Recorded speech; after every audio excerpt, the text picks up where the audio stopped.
டெலிவிஷனுக்கும் அங்கே சினிமாவுக்கும் என்ன டிஃப்ரென்ஸ் நினைக்கிறீங்க ஆடிஷனை பொறுத்த வரைக்கும்? சேம், எல்லாமே ஒரே ஒரே இதுதான்.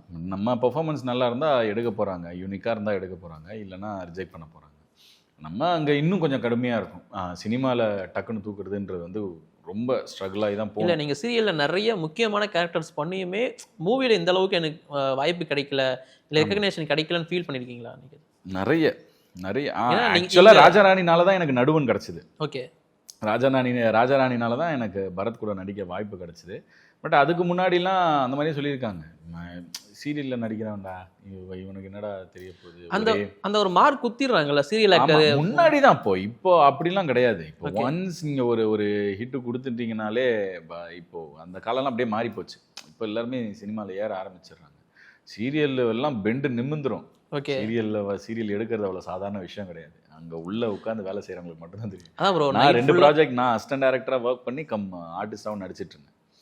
அதெல்லாம் அவ்வளோ சாதாரண விஷயம் கிடையாது. அசிஸ்டன்ட் டைரக்டராக ஒர்க் பண்ணியிருக்கீங்க, இப்போ வர கதை சிம்புக்கு ரெடியாக இருக்குன்னு சொன்னீங்க, டைரக்ஷன் ஆசை இருக்குன்னு நினைக்கிறேன். அஃப்கோர்ஸ் நான் நிறைய கிட்டத்தட்ட ஒரு 10 கதை கிட்ட அப்படி ரெடி பண்ணி வச்சிருக்கேன். ஃபியூச்சரில் பார்ப்போம். ப்ரொடக்ஷன் ஹவுஸ் மட்டும் கிடைச்சா கண்டிப்பாக ஒரு பிள்ளையார் சொல்லி வேணும்ல. நம்ம என்ன வேலை நம்மளை வச்சு எல்லாருமே வேலை செஞ்சுருக்காங்க, நம்ம என்ன வேலை செஞ்சோன்னு தெரியணும்ல. கண்டிப்பாக ஒரு பிள்ளையார் சொல்லி சீக்கிரம் போடும். சின்ன ஐடியா இருக்கு ப்ரோ, அதை நீங்களே லீடாக பண்ணி அப்படி தான். அதான் என்னோட ஓப்பனிங், என்னோட மூவி அப்படி இருக்கும். மூவினா ஒரு ஷார்ட் ஃபிலிம் ஒரு பைலட். ஓகே, ஏன்னா நமக்கு பெருசாக வாய்ப்புகள் கிடைக்குமான்னு தெரியல. நம்மளை வச்சு நம்மளே கிரியேட் பண்ணிக்க வேண்டியதான். நம்மளுக்கு திறக்கலன்னா நம்மளே.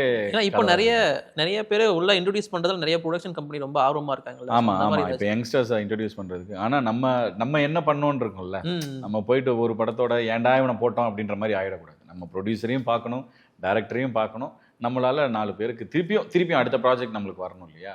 கண்டிப்பாக அதுக்குண்டான வேலை கண்டிப்பாக நம்ம பண்ணி தான் ஆகும். ஒரு ஹார்ட் ஒர்க் இருந்ததுன்னா அந்த நல்ல டைம் வரணும்னு சொல்கிறாங்க இல்லையா, அந்த நல்ல டைம் வர வரைக்கும் கொஞ்சம் ஹார்ட் ஒர்க் பண்ணணும். ஒன்ஸ் அந்த நல்ல டைம் வந்துடுச்சுன்னா அதுக்கப்புறம் உங்களை பிடிக்க ஆள் இருக்கு. எங்கேயாச்சும் ஸ்கிரிப்ட் இப்போ பிச் பண்ணியிருக்கீங்களா, பேசியிருக்கீங்களா? நான் என்னோட பைலட் ஃபிலிம் இப்போ பூஜையெல்லாம் போட்டேன். சூப்பர். சூன் நான் ஸ்டார்ட் பண்ணுறேன். நான் எதுவும் ஆரம்பிக்கிறது முன்னாடி சொல்லலை. ஓகே, சீக்கிரம் பார்க்கலாம். அதுக்காக ஒரு இன்டர்வியூ மட்டும் கொடுத்துருங்க. டெஃபினட்டாக வை நாட். அண்ட் நீங்கள் ஏதாச்சும் பிக் பாஸ் வாய்ப்பு இருக்கா? வாய்ப்பு கிடைச்சா சந்தோஷம். கிடைக்கலன்னு சொல்கிறீங்களா? இல்லை, இப்போ வரைக்குமே எனக்கு எந்த கால்ஸுமே வரல. அஃப்கோர்ஸ் ஃபியூச்சரில் வந்ததுன்னா கண்டிப்பாக இந்த சீசன் கண்டிப்பாக நானுமே அதுக்கு வாய்ப்பு கேட்டு நான் போயிருக்கேன். பாஸ்ட் ஒரு 2 இயர்ஸாக நான் போயிருக்கேன். கண்டிப்பாக ஃபர்தராக நம்மளுக்கு வாய்ப்பு இருந்ததுன்னா கண்டிப்பாக போகிறதுக்கு. Okay bro, thank you. நிறைய விஷயங்கள் தேங்க்யூ, சந்தோஷம், ரொம்ப ஹாப்பி.